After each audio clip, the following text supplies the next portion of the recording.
Hello, it is time for another 10 Heroforge tips video. This time it is the 10th video I make of these, so at the end of this it'll be 100 tips in total. Wow! Anyway, let's get to it. Since Face Customizer come out, there's now way more options for horn hair, since you can actually pose the horns around, like inwards and outwards, not just to the sides. And some of these newest horns, like these, the broad horns here, as you can see, this like little hair flick sticking out to the side here.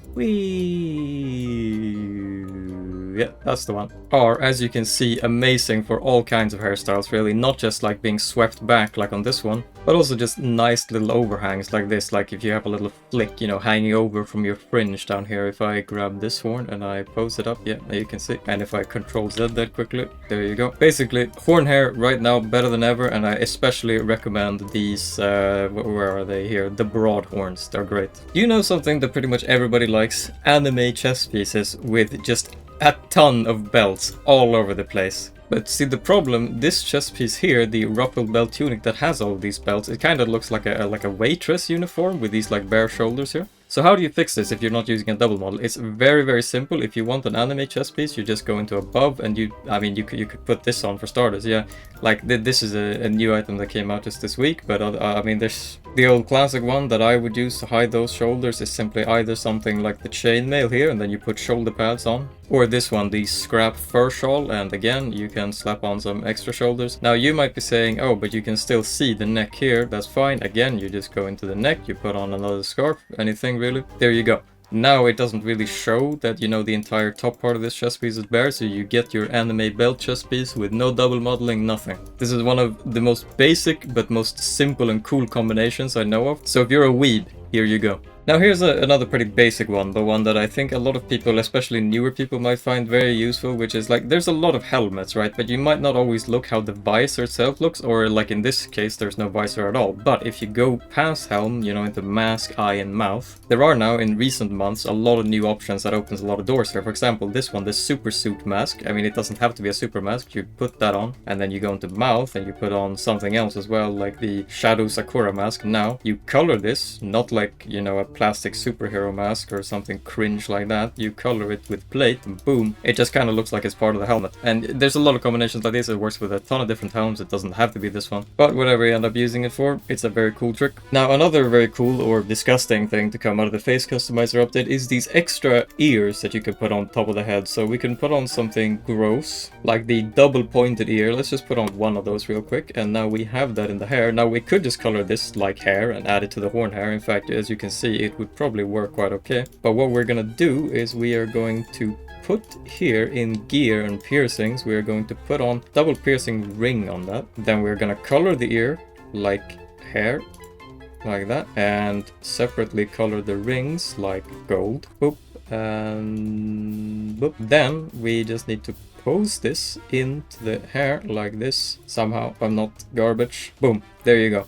Now, because basically this tip is, because you can use these new extra ears here and because you can put piercings on them in, you know, gear, you can essentially extra decorate people's hairstyles with things like rings. It's just a nice little bit of added detail, especially for like tribal characters and characters who would wear like extra jewelry in their hair. Alright, it's time for a bit of a double model trick, which technically works on single model, but it's much harder to pull off. Now, excuse the lag here. This is a very asset heavy model. I've been making this. This is a D&D character for someone else. Now you can see here on the chest piece there are a few horns sticking out here, and yet on the actual head there are no horns at all. That's because there are two models and the extra model. So if I pull these two apart real quick, if I pull them apart, yeah, there you go. The extra model has these gigantic horns on top of a tiny shrunk head that's much smaller than the main model. And by clipping them together, I've then dragged those horns down. If, as you can see, if I reset the horn posing on the extra model, excuse how incredibly cursed, if I reset the horns, yeah,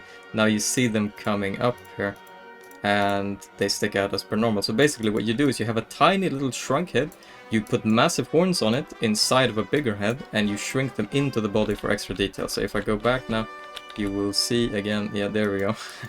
Try to forget about what's underneath this face.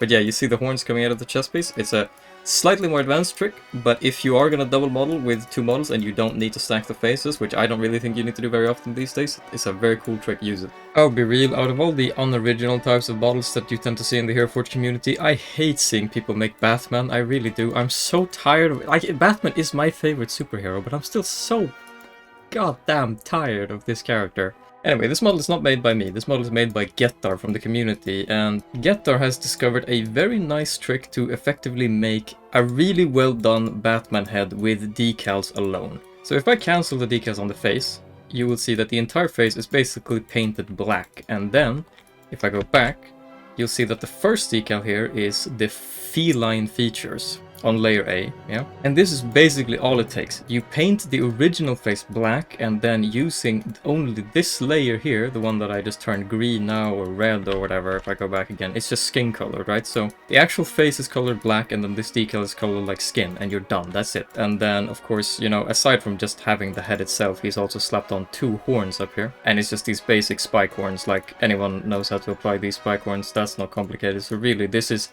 one of the simplest ways to make a Batman mask imaginable, but it is also one of the cleanest ways I've ever seen it done, especially now with face customizer, when you can really make that awesome thunder jaw. This tip just works. Link to this model will be in the description below, but if you use it, make sure you credit Getar appropriately. Now, speaking of using decals and like emitting certain layers of transparent decals in order to create different like shapes and looks on heads, you might notice here we have a very nice, like clean looking shaved head decal, which was always quite hard to achieve in the past, but it's not so hard anymore. And essentially all it is this robot part. So I need to find which layer actually has it. Here you go, on the very last layer of this model, you see here the robot parts decal. Now essentially all I've done is I've removed, as you can see, I've clicked disable here in the top right, but if I undisable, if I just give them random colors on all those that I disabled, you'll see, yeah, here are the other layers of that decal. But if I just remove all of those, so boop and boop and boop, the only layer that is left now is this one here at the back, which I've colored gray, and essentially you just, again, you get a nice shaved head decal. Another trick that I will showcase using a model from Getar, the same person who made the Batman, is this advanced take on the robot arm. Now, the robot prosthetic arm in Heroforge has always been pretty good. Like, you go into torso, you go into arm, and then down here, exactly, the transhumoral robotic prosthetic. Now, there is a new glove that came out quite recently here, the Seeker's Nisi, which perfectly melds into this robot prosthetic arm. Like, this combo looks like it's basically part of the arm itself and not just a glove, especially these little rivets. So as long as you color it appropriately, this is essentially just a straight addition to the robot arm. Again, this model link will also be in the description below, but again, make sure you credit Getar if you use this. Now, speaking of those robot gloves, you may have noticed something a little bit off on this model. These red gems here sticking out of the chest piece. Those robot Seeker's Nisi gloves have these like really nice looking like knuckles on them almost. So if I take the arm that which those belong to and I pull it out of the torso like this, hold up. Oh, I did the wrong slider. There you go. Now you can see it. Now, I've done tricks like this before where you essentially take a glove and you clip it inside a body just to get the features on the glove as like part of the armor aesthetic, right? But these, especially for all the people who love like having little gems encrusted in armor, these are great. It's the same ones that Getar just colored like yellow plate to match with the robot glove, with the robot arm before, but essentially all you do is just you clip the arm into the body and you color it however you want, and you have these nice little like gem attachments. Now, some of you guys may have wondered, am I going to make a new Derf bot now that Face Customizer is out? And I've had a few tries. It's very difficult to make a good looking robot in my opinion, and it hasn't really been my first priority. But one thing that I was shown, which you can do with the robot face now, and I obviously have the robot face as the default here, if I start putting other features on top of this real quick.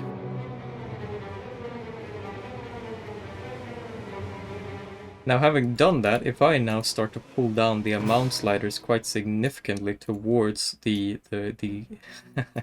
yeah, towards the robot features.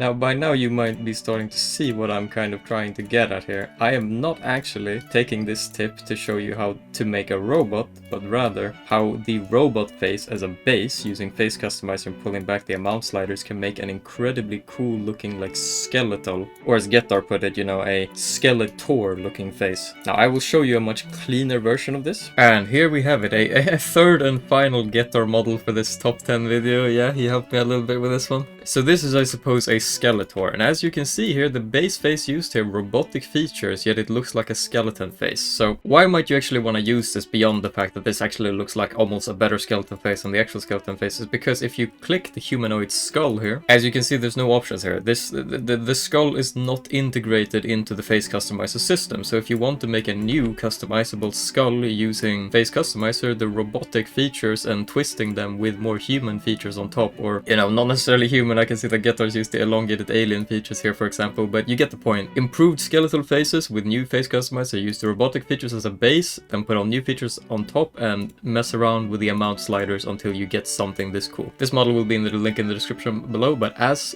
I said last time, credit Gettar if you use this. That is it for now. A lot of the tips in this video are just kind of, hey, these new cool things came out in recent months and here are some creative ways to use them, but I hope that at least some of these will be useful for you. If you have any good tricks that you think would be well included in a video like this, please let me know in the comments below, and chances are I will smack it into the next video that I create. With all that said, thank you for watching, and if you're seeing this video before the 21st of November 2023, remember that my submissions channel for the next reworking subscriber models is still open. You can head to my Discord with the link in the description if you wish to partake in that. And with that, bye-bye.